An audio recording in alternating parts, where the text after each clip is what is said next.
जय श्री श्याम किसान साथियों, मैं मनीष कुमार नागर स्वागत करता हूं साथियों आपके अपने चैनल कोटा मंडी में। किसान साथियों, दिनांक 10 फरवरी और वार शनिवार। किसान साथियों, आज हम चर्चा करने वाले हैं आने वाले समय के लहसुन के भाव बाज़ार के बारे में। लहसुन की भाव समीक्षा करने से पहले कुछ ज़रूरी आंकड़े हैं साथियों, इनकी जानकारी अवश्य होना हमारे लिए ज़रूरी है। तो सर्वप्रथम उसकी चर्चा कर लेते हैं। जैसा कि साथियों, बीते महीने जनवरी में और शुरुआत की फरवरी में जो हमने आवक देखी लहसुन की साथियों, कहीं बार बढ़ती हुई नज़र आई, कहीं बार घटती हुई नज़र आई, जो कि मध्य प्रदेश की आवक है। अभी जो नया लहसुन आ रहा है साथियों, सिर्फ एक राज्य से, वो है मध्य प्रदेश राज्य से। बाकी कुछ छुटपुट गांव जो होंगे राजस्थान के, वहाँ से ही लहसुन की आवक नज़र आ रही है। और अभी नई लहसुन की राजस्थान के अंदर जो आवक आएगी साथियों, वो प्रेशर से जब आएगी, जब नई क्रॉप निकलेगी, जो कि मार्च महीने में निकल पाएगी। उसके पहले अभी थोड़ी उम्मीद कम है कि कोटा मंडी है, जो बारा मंडी है, छिपा बड़ौद मंडी है, जहाँ पर लहसुन बिकने को आता है, वहाँ पर अभी कोई आवक का प्रेशर नहीं देखने को मिल रहा। और बाकी एक महीने तक अभी कोई प्रेशर की उम्मीद मुझे नहीं है। तो जब एक महीने तक प्रेशर की उम्मीद नहीं है साथियों आवक की राजस्थान से, तो पूरा डिपेंड होगा साथियों मध्य प्रदेश के ऊपर।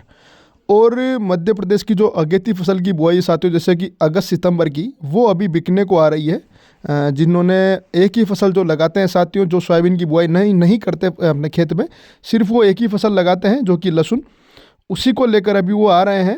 जिन खेतों में सोयाबीन की फसल लगी थी और सोयाबीन कटने के बाद ऊटी लहसुन की बुआई हुई थी, लगभग उसमें साथियों भी 15 दिन बचे हुए हैं, तो वो फसल भी अब आएगी। और साथियों, महत्वपूर्ण बात यह है, जिन खेतों में लहसुन पक चुकी है वो लगभग बिक चुकी है। तात्पर्य यह है कि कोई भी किसान फसल को रोक कर नहीं बैठा, जैसे पक रही है वैसे बिक रही है और वैसे ही खपत हो रही है। तो डिमांड भी काफ़ी अच्छी है, जितनी सप्लाई है उतनी डिमांड अभी बनी हुई है, इसी वजह से बाजार टिका हुआ है। लेकिन महत्वपूर्ण बात यह है साथियों कि आवक बढ़ती है, अगर बढ़ती है तो डिमांड तो यही रहेगी। अभी कोई बढ़ने का आसार नज़र नहीं आ रहे डिमांड के। अगर आवक बढ़ती है तो इसी डिमांड के अंदर बाज़ार को चलना पड़ेगा। तो कि आवक बढ़ने पर थोड़ी मंदी मुझे नज़र आ रही है, जो ज़्यादा नहीं है साथियों, लगभग 50 रुपये के अंदर मंदी एक आ सकती है, ऐसा मुझे अनुमान लग रहा है साथियों, जो मैं आपको बता रहा हूँ। जो आवक का प्रेशर बढ़ने से मंदी थोड़ी आ सकती है, क्योंकि इस कंडीशन में साथियों मैं आपको यह कहूँ, झूठा दिलासा दूँ कि यहाँ से बाज़ार तेज़ होगा, जो कि पूर्णतः गलत है साथियों। अब मौसम में परिवर्तन आया है तो आवक बढ़ेगी ही बढ़ेगी, ये निश्चित तौर पर है साथियों, क्योंकि आवक बढ़ेगी और आवक का प्रेशर होगा मंडियों के अंदर, तो बाज़ार मंदे हो सकते हैं। लेकिन घबराने की बिल्कुल भी आवश्यकता नहीं है साथियों। ऐसा बिल्कुल भी नहीं होगा कि लहसुन 100 रुपये किलो बिकने लग जाएगी फरवरी महीने में। लगभग मेरे हिसाब से लहसुन का बाज़ार साथियों 150 रुपये से लेकर 220 रुपये किलो तक फरवरी अंतिम में चलना चाहिए, जो कि मेरा निजी अनुमान है साथियों। बाकी और एक रिपोर्ट दे दूँ साथियों आपको, राजस्थान में कुछ फसल में नुकसान देखने को मिल रहा है साथियों। जो नई फसल अभी आने को है, लगभग मार्च महीने में जो आएगी साथियों, इसमें पीलापन का जो रोग है साथियों, लगभग सभी किसान स्प्रे कर चुके हैं, लेकिन फिर भी कोई नतीजे नहीं आ रहे हैं। लगभग बुआई थोड़ी ज़्यादा थी, लगभग 30% की बुआई राजस्थान में ज़्यादा थी, और फसल कमज़ोर है इस साल। तो जो भी लोग व्यापार करें, थोड़ा सोच समझ कर इस हिसाब से करें, ताकि आकलन आपको हो जाए। हालांकि जो कृषि जानकार वाले कपिल भैया है, उनका वीडियो मैंने दिखाया था साथियों आपको चैनल पर, उनके चैनल पे भी देख सकते हैं।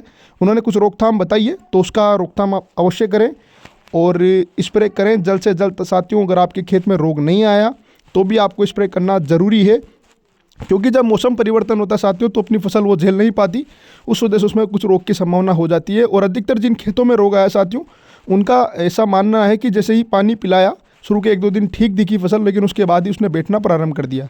तो कहीं ना कहीं अच्छे फंगिसाइड, अच्छे टेक्निकल यूज़ कर आप उसका रोकथाम कीजिएगा। कृषि जानकार से कपिल भैया ने एक वीडियो डाला था, उसको देखिएगा पीलापन वाला, तो आपको सारी जानकारी मिल जाएगी। उसी प्रकार से कुछ दवाइयों का स्प्रे कर आप अपनी फसल में रोग का रोकथाम कर सकते हैं।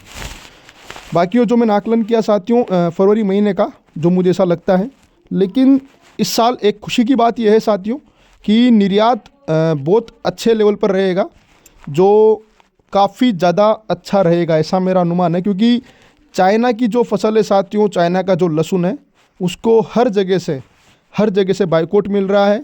उसका उत्पादन जो होता है साथियों, किन किन तरीक़ों से उत्पादन करते हैं, जो कि आपने देखा होगा, पढ़ा होगा कहीं ना कहीं, तो नालियों के पानी से और भी कहीं उसमें टेक्निकल यूज़ करते हैं। हाइड्रो का चाइना में यूज़ काफ़ी ज़्यादा होता है, कोई हाइड्रो टेक्निकल है, उससे क्या करते हैं साथियों, हाइड्रो पाउडर उसमें चमक लाने के लिए उसका यूज़ करते हैं, तो उससे कैंसर काफ़ी ज़्यादा होता है। तो ऐसी चीज़ों का चाइना में यूज़ किया जाता है। तो वो अन्य कंट्रियाँ जो है जो वहाँ से लहसुन की खरीदी करते हैं, उनको इसकी जानकारी लग चुकी है, तो वो अब भारत की तरफ रुख कर रही है। लेकिन साथियों एक्सपोर्ट क्वालिटी बनानी होगी हमें, तो उसके लिए किसानों को ही मेहनत करनी होगी अच्छी क्वालिटी बनाने के लिए।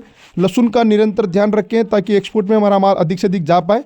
और मुख्य बात है कि किसानों को भी एक जंग चाइना से लड़नी है साथियों।